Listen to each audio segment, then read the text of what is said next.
Hello everyone, myself Dr. Maya Agarwal, Assistant Professor SPC Government College Ajmer. Today we will discuss about duties और responsibility of बेली।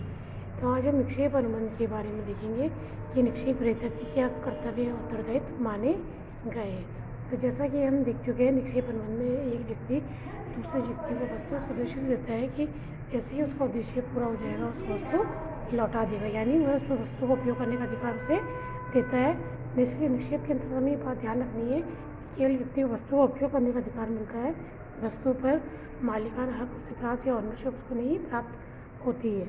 तो आज हम देख रहे हैं निक्षेप अनुबंध के अंतर्गत निक्षेप ग्रहीता मतलब बेली के क्या कर्तव्य होते हैं। तो सबसे पहले है माल की उचित देखभाल करना। तो सेक्शन 151 कहती है कि निक्षेप अनुबंध के अंतर्गत निक्षेपी का पहला कर्तव्य माना गया है कि निक्षेप दिए गए माल की उतनी ही देखभाल कर जितनी साधारण बुद्धि वाला व्यक्ति उन परिस्थितियों में करता है। जिस प्रकार एक सामान्य व्यक्ति अपनी चतुराई से अपनी वस्तु की देखभाल करता है, उसी प्रकार निक्षेपीकर्ता का कर्तव्य बनता है कि वो वस्तु की उसी प्रकार से देखभाल करे, चाहे निक्षेप शुल्क सहित हो या निःशुल्क। उसका कर्तव्य बनता है निक्षेपित माल की उचित देखभाल करे।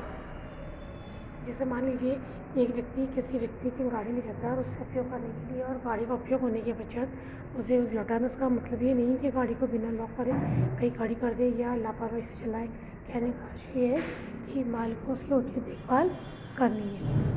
सेकंड बिंदु हमारा उचित देखभाल न करने पर क्षतिपूर्ति का। देखिए बच्चों, जो निक्षेपी ग्रहीता होता है उसे जो निक्षेप किए गए माल की उचित देखभाल करनी चाहिए। यदि वह उसकी उचित देखभाल नहीं करता है, वो लापरवाही करता है, उसके कारण कोई हानि होती है, तो उस हानि की क्षतिपूर्ति करने का दायित्व निक्षेप ग्रहीता का माना जाता है।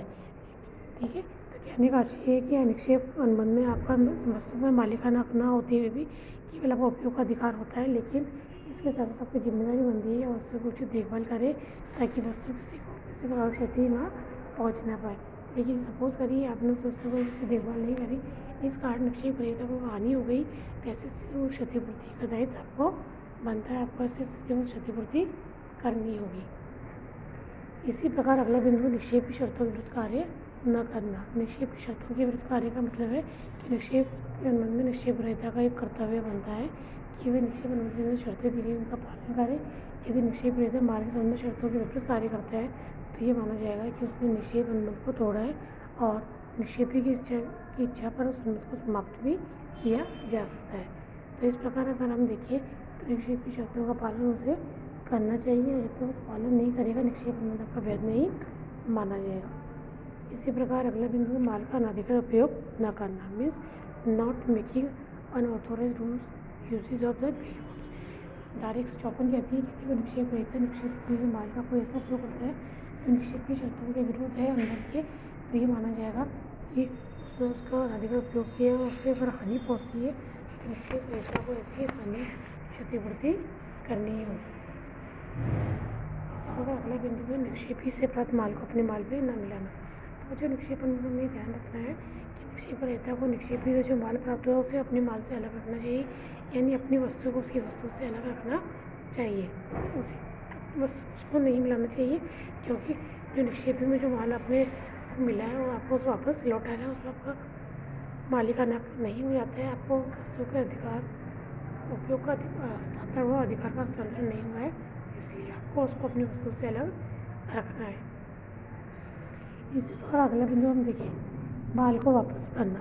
माल को वापस करने का आशय ये है कि जब निक्षेप अनुबंध में आपको उद्देश्य पूरा हो जाता है, आपने जिस उद्देश्य से वस्तु का उपयोग में लिया वो उद्देश्य पूरा होने के पश्चात आपको वापस निक्षेपी को अपने माल को वापस लौटाना होगा। फिर है अगला बिंदु माल नहीं लौटाने पर दायित्व। अगर आप माल नहीं लौटाते हो तो निक्षेपी में आपको केवल उपयोग करने का अधिकार दिया था माल, तो ऐसी स्थिति में आपको माल वापस लौटाना होता है। यदि आप माल नहीं लौटाते हो तो ऐसी स्थिति में हानि की स्थिति में आप उसकी जिम्मेदारी बनती है, आपको उसकी क्षतिपूर्ति करनी होगी। फिर माल की वृद्धि लाभ के साथ लौटाना। माल की वृद्धि लाभ के साथ लौटाने का आशय क्या कि विषय वस्तु प्रकार की है कि आपने जो निक्षेपी से ली थी तो वो एक थी, अब वो आपकी 2 हो गई है।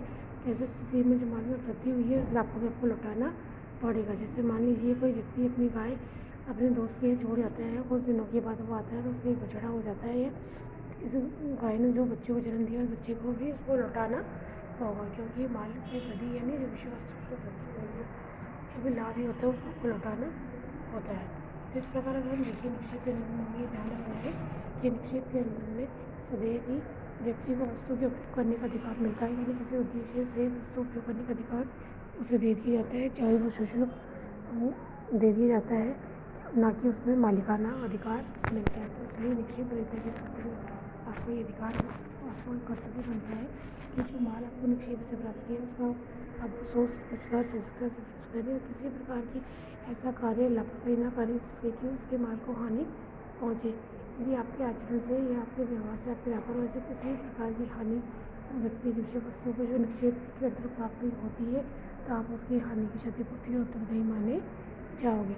तो इस प्रकार अगर हम देखिए तो निक्षेप का अनुबंध पारस्परिक सदविश्वास का आपको पालन करना है, जो शर्तें उसमें दी हुई उसका पालन करना है और किसी भी प्रकार से आपको निक्षेप की शर्तों के उल्लंघन के ऊपर जाकर कार्य नहीं करना है। यदि आप ऐसा करते हो तो जो निक्षेपी है वो उसको समर्थ मान सकता है और आपको क्षतिपूर्ति करनी पड़ सकती है।